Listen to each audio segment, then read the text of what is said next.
Hello everyone, if you wanted to know how you can download Adobe Lightroom on your computer, then you have come to the right place because in this video I'm going to show you how easy it is to download Adobe Lightroom on your computer easily. First off, you're going to open up your web browser and you're going to search for Adobe Lightroom, and then you're going to click onto this first link from lightroom.adobe.com.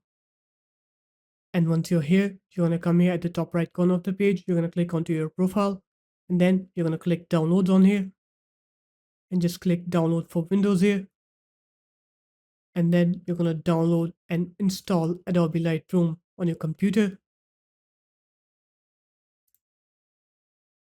The installation time can take a couple of minutes, so just wait for it to complete installing.